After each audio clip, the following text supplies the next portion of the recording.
been privately chatting me, Anna, by the way. So it's interesting. So I can kind of consolidate it into one. And it has to do with for families that have multiple children in different grade levels, as well as it kind of relates to families whose students are really close friends with other students, and they're just wondering how will they be placed in their cohorts. If we're a family, can we make sure that we're placed in the same color? Yes, we're going to be mindful of that. You know, obviously we don't want to make it complicated and difficult for you. And by the way, we are mindful of who your children's friends are. We do know that. And so we're going to be really mindful to keep friends together. Of course, it's going to be challenging because they're taking, especially in high school, such different classes, but we will be mindful parents. We will try our best that your child will be in a cohort where they are with their friends. Okay. Yeah, absolutely. And, you know, obviously the number one is thing that we want to know is if you want to opt to distance learning, no matter what, if you wanted to be in the Sky cohort, let us, you know, we will have a registration process where you can opt into that. And that way, then we leave everyone else into the cohort where they will opt into in-person if we do have the opportunity for hybrid. And that's the time when we can take advantage of that and take good care of how to figure out the configuration. Yeah, thank you, Dr. Chen. That's a great point. So parents, let us know from the get-go, like if you know right away that you're going to want to be on the Sky cohort, you just know this is working for our family, this is what we want, then we will know exactly the number of students that we're going to work with. One parent asked, well, how can I make sure I get on a cohort that gets to be on campus? If you want to be on campus, you're going to be in a cohort that gets to be on campus. Please don't worry about that.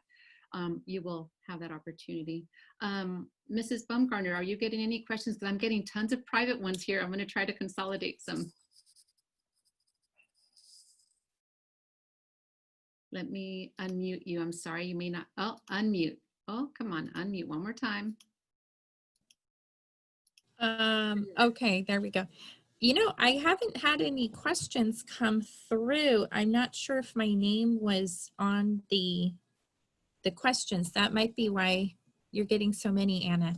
So, you know, the Okay. question here, and I think for the benefit of all, and if anyone can jump in to answer this one will be, is how are you going to ensure that kids will remain distant? Well, I think I touched on that a little bit. It is difficult.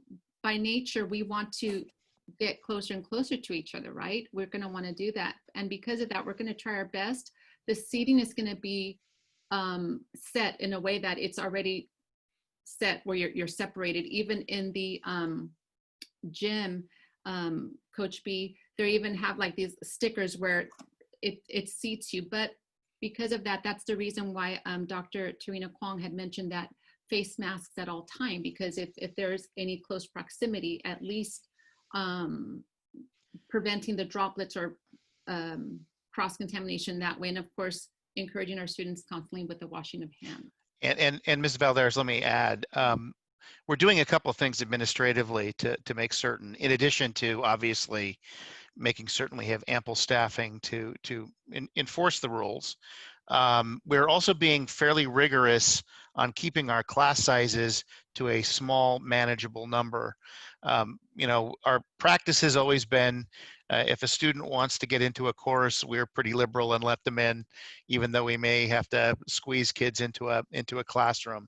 Unfortunately, this year we can't do that. We're being pretty strict about cutting off the size of our courses. We have a couple of them that are above our desired limit when we're working to bring those down. In middle school particularly, one of the things we're going to do is students are not going to move from classroom to classroom. So we will have two sections of sixth grade, 6A and B. They'll have an assigned classroom.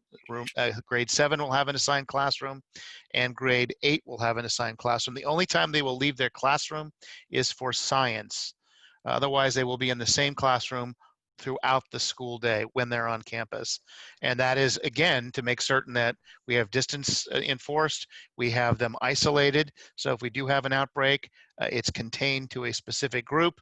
We really spent a lot of time working very hard to make sure that our enrollments space the students. The community center will not be open during phase yellow. In other words, students cannot, and they're going to hate it. And students that are on here, I'm sorry.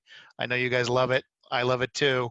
But while we're on this restricted protocol on campus, we're not going to have the community center open. It's just not something that we can easily maintain social distancing and hygiene. We'll have areas outdoors where students can take, supervised breaks and that sort of thing. But we have already built into our plan ways in which we're going to enforce social distancing when we're on conditions red and yellow.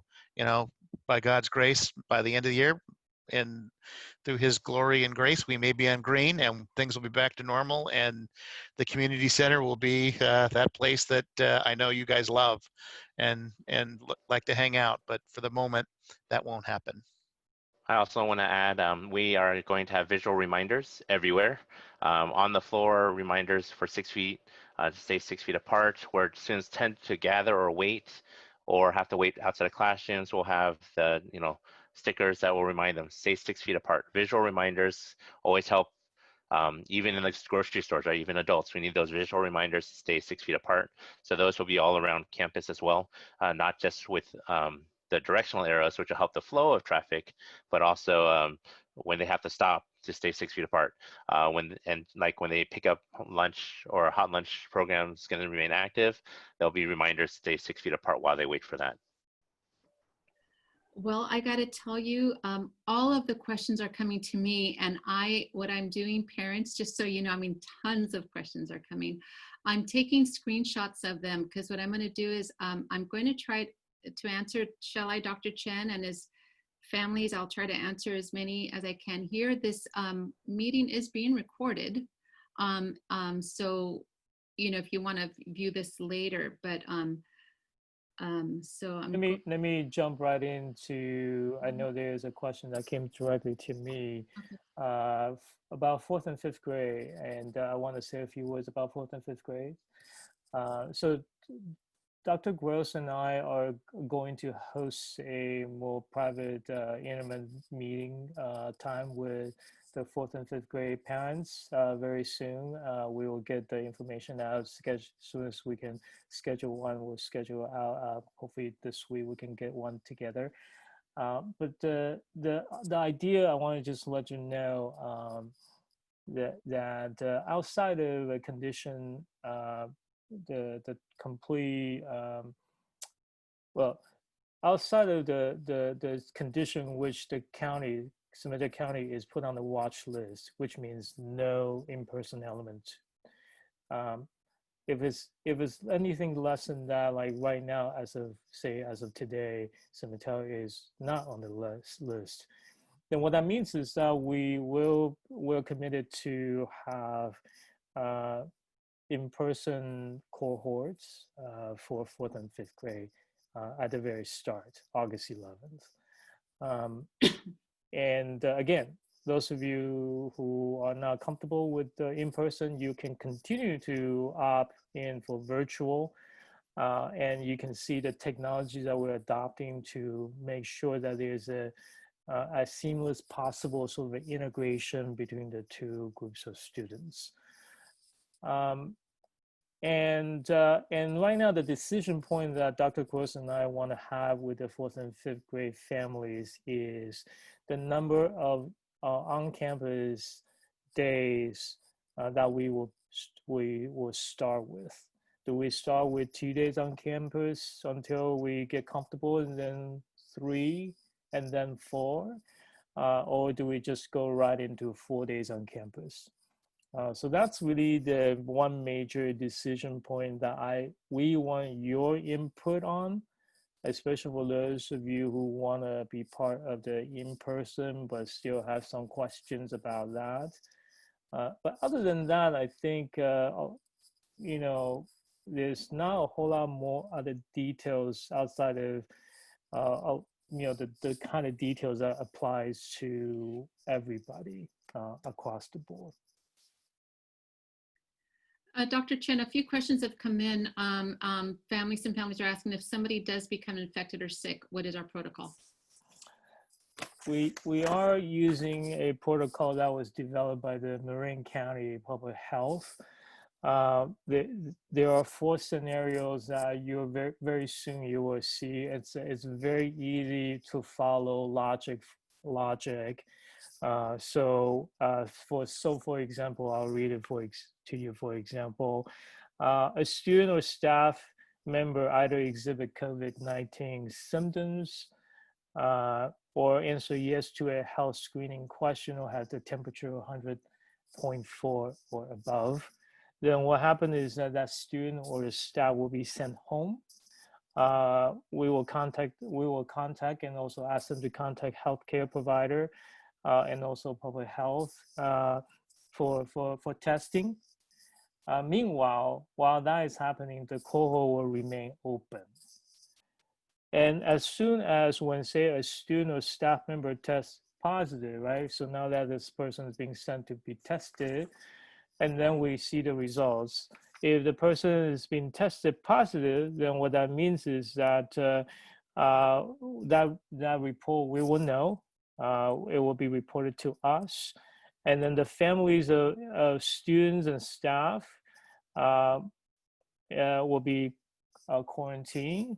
And then that cohort will be closed for 14 days from that last exposure. And then in terms of communication is that we will then make communication to the students' families and also the staff's family, whether it's through phone call and also letter.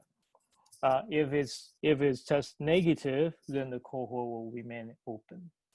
So just something like that. So we have a flow chart that we follow very, very strictly and carefully. So that's. And this next question, kind of a few parents have asked this question. Mr. Sweeney, to you, they're asking at which stage are we going to begin on August 11th?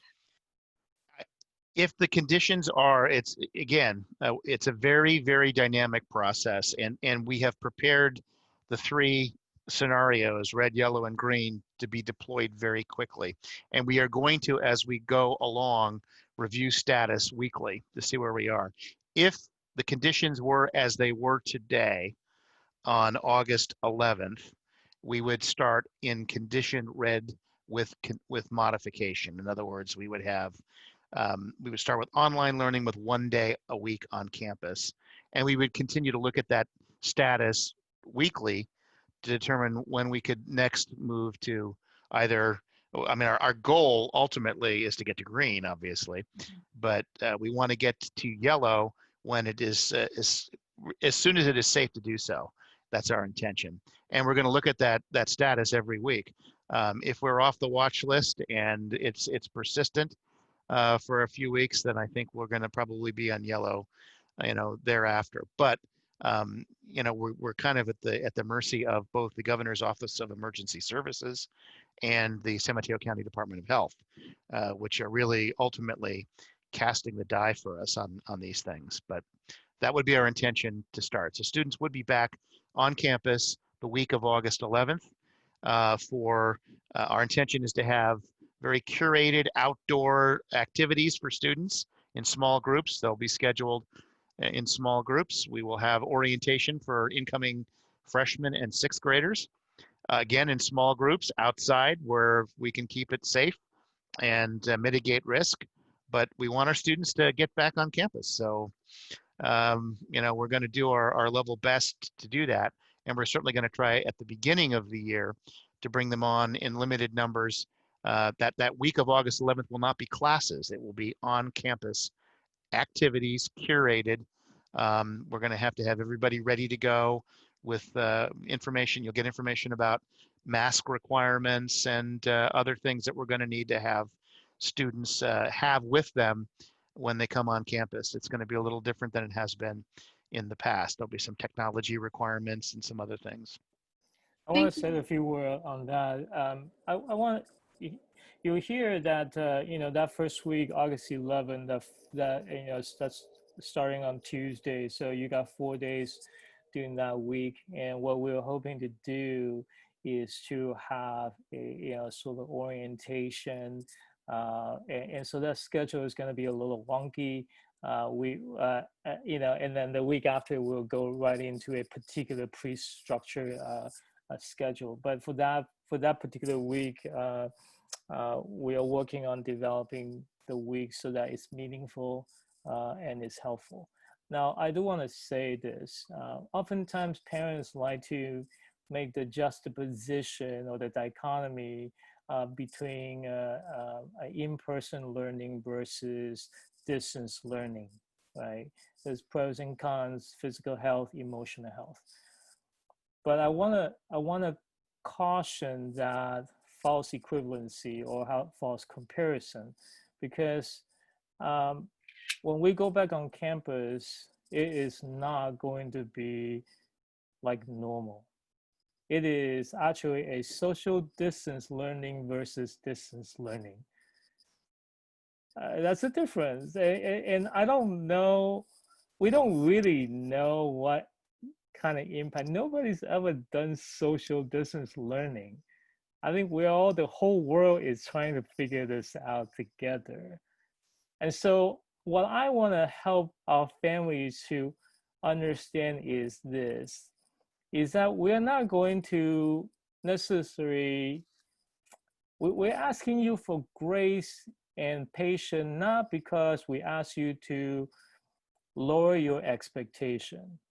We simply ask you to adjust your expectation, because in that adjustment of expectation, a new form of learning, we're gonna be as excellent as we can be and try to help our students learn as well as they can learn and to grow as resilient as they can be. So we had to all come together to work together. And it's just going to be very different. All the benefits that we think are for the in-person learning may or may not be coming true in a social distance learning. And so that's going to be challenging. And we're going to all learn it together. So. Thank you. A practical question I'm getting from a few parents, and if Dr. Tarina Kwong, if you are still there, the question is, what kind of masks should the students have? Paper, cloth? What is the recommendation? If you are still there, Dr. Tarina Kwong, and if she's not. Hi, I'm still here. Oh, thank you. I think a regular surgical mask would work. Or cloth is fine too. Just as long as there's some covering that. Face covering. Okay. I will just chime in and say that one of the things that we will be doing is we will be having fairly specific requirements on masks. It's something that's in our plan. Details will follow. It's very important not only that the student has a mask, the student has to have a mask that is properly fitted to the student, that actually properly seals and is something that can be washed regularly and that sort of thing. So stay tuned. There's going to be some further information coming your way shortly about what those requirements are going to be. And also, let me add, masks not only do they have to fit well, they have to be comfortable, because if it's comfortable, people will want to wear them. So right now, we are actually looking into some very good, high quality masks that our school is gonna order and get for you guys. At least one, and then the additional one we ask you to pay and to purchase. But we want to make sure that we take away all the necessary barriers so that you can be as safe as possible. So we're actually vetting. I got a big sample just the other day, trying to test them and whatnot. And I think Mr. Sweeney also got a set of samples. So we're trying to figure out which one is the best for us to order for our students. Great. There's a bunch of practical questions, and I got to tell you, parents that have been with us for a few years, you're used to receiving what we call the July mailer. And so just know that that is still coming, and that July mailer will have information such as some of the questions that are coming in. Supply list, uniforms. Some of you asked, well, since we're going through this, is there still a uniform, a dress code, and things like that? Yeah, there's going to be stuff like that, and you're going to get information about that in the July mailer. So some of those practical questions that you have will be answered in that July mailer. A question that was asked, if whoever wants to answer this one, is if a parent decides from the beginning that they want to be part of the Sky cohort, but then they decide they want to change to a different, they want to start coming on campus, will they be able to?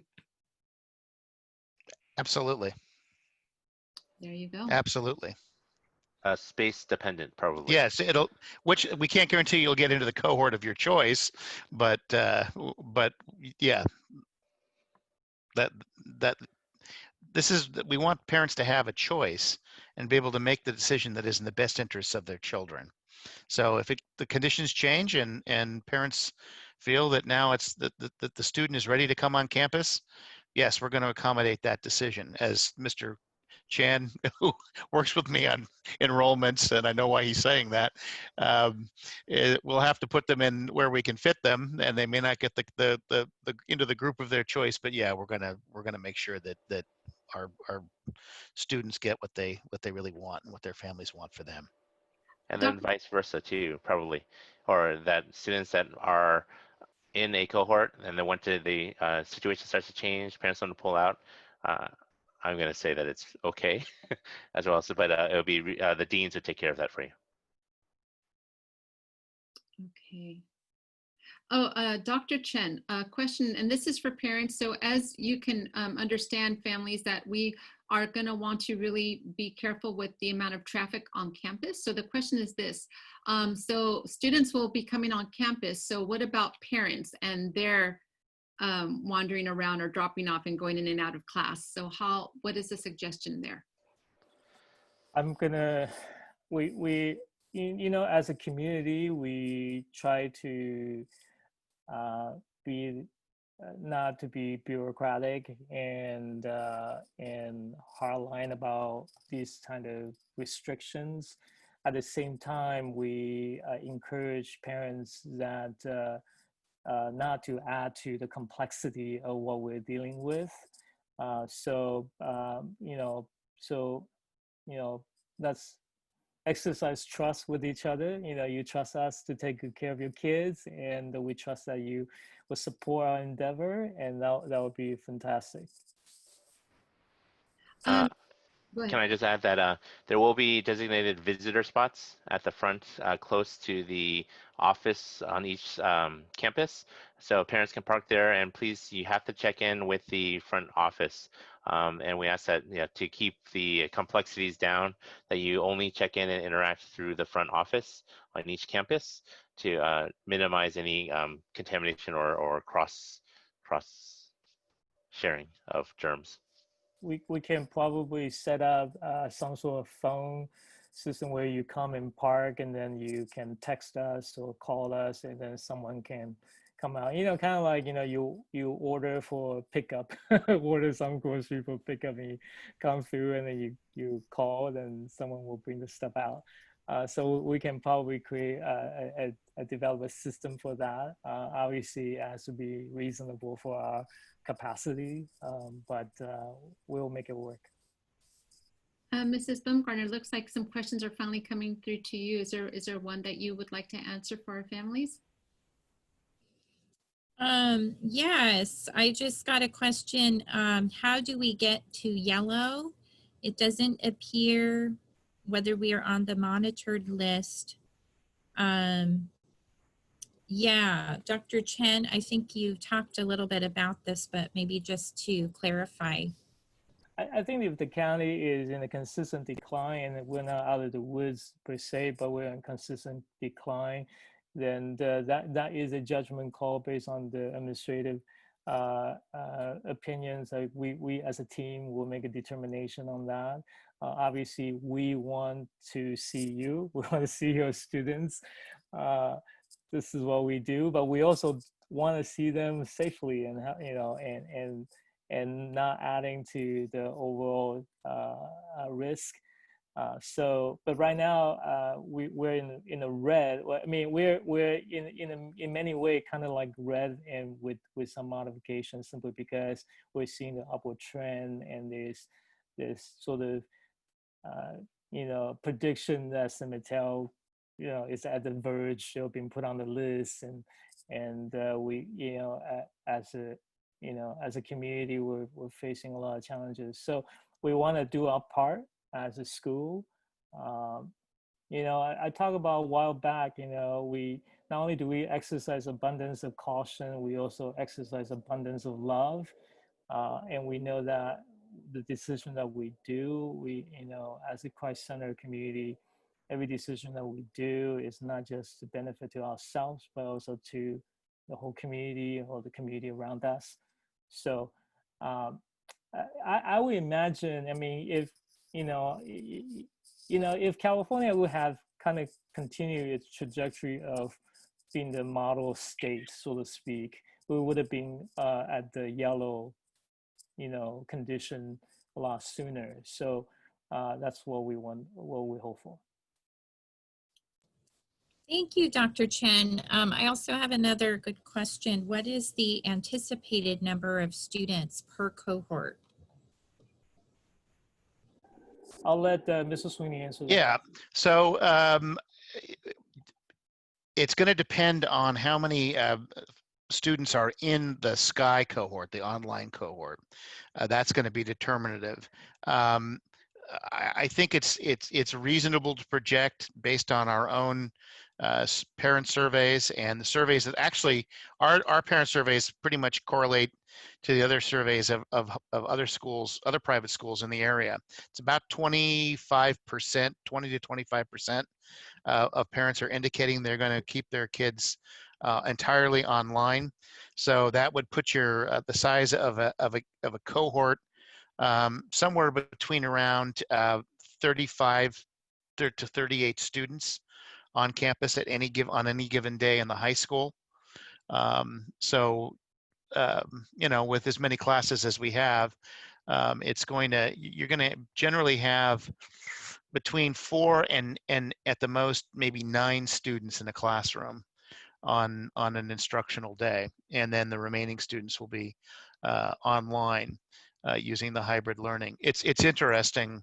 I'm currently taking a course this week, actually, a postgraduate course, and it's being offered in this blended hybrid learning system. And of course, since I live in San Francisco and can't leave, I'm in the online cohort, and there's other students in the classroom with the professor. And I'm learning a lot, and I'm learning a lot about how it's done and how students react to it as a student. So, we will have it set so that we minimize, we keep to a manageable universe the number of students that are on campus at any given time. That's our strategy. The cohort configuration is simpler for fourth grade and fifth grade. Middle school, you begin to have some complexities, and then high school is quite complex. So for the purpose of having smaller cohort, for the purpose of contact tracing in the event of exposure, it will affect a lot more people, say, if that happens in high school. So because every individual in a high school, say 9th grade, will have slightly different schedule and courses. And then so you can't really sort of commit everybody to kind of move in the same direction, or and so that's gonna be a challenge. So I just want you to make sure that you have that expectation that it is possible, if there's, hopefully if we can do everything well, mitigate risk, then, by God's grace, we will have no cases, no exposure. That's what we hope, and that's what we pray for. Thank you. So yes, we are considering purifiers in each room, considering the ventilation and the safety. This one parent was typing really fast. She really wanted to get her question. She got it in 3 times. Like, she really wants this question answered. How many times a day will the classroom be disinfected? Will our amazing teachers have to disinfect their classrooms as well as teach? What is the process? Please advise. Currently, the disinfecting protocol throughout the day. If this is a high school, we're going to try to have, we're hiring extra janitorial staff to try to clean the classrooms when they're not in use. If a classroom is used consecutively, it would be probably asked that the teacher utilize students to help maybe wipe down their section before they leave, and then the next group that comes in wipe it down when they arrive, just to make sure the surfaces are clean. But if the classroom's not being used, we're trying to have extra janitorial staff on hand to clean those. And then the restrooms regularly throughout the day, because we can't monitor all of them as they use it, but we want to make sure that students are washing their hands, hence the extra hand washing stations throughout. And then we will be having hand sanitizer in every classroom as well, and encouraging students on the way in and on the way out of every classroom, they use it as an extra layer of protection. And if people really want to use gloves, we have gloves that are available for students as well. Mr. Sweeney, if you can answer this one. A couple parents are asking, what about high school retreat this year? Sadly, there will not be a high school retreat in the fall. Obviously, I don't even think the retreat centers are open at this point in time. Depending on how the situation unfolds, perhaps in the spring semester. It's just, again, we're going week to week on the situation. I don't believe that any of the retreat centers we use are even open at this point. Okay, great. I'm not sure if any other staff here, if you're getting any questions.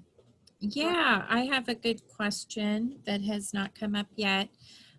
Will we be offering rideshare transportation through Hop, Skip, Drive this year?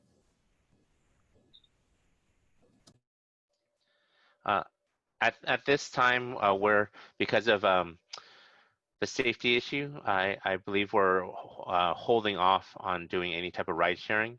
The ride sharing service is taking steps to monitor this, but it's cost prohibitive to have only 1 driver per child. It's almost like 4 times the cost because you can't share it with anyone else. So right now we're going to ask parents to drive their children to school, or if they already have a kind of a health contract with another family and they're abiding by the same rules, then that can work, but it would be for the families to work out.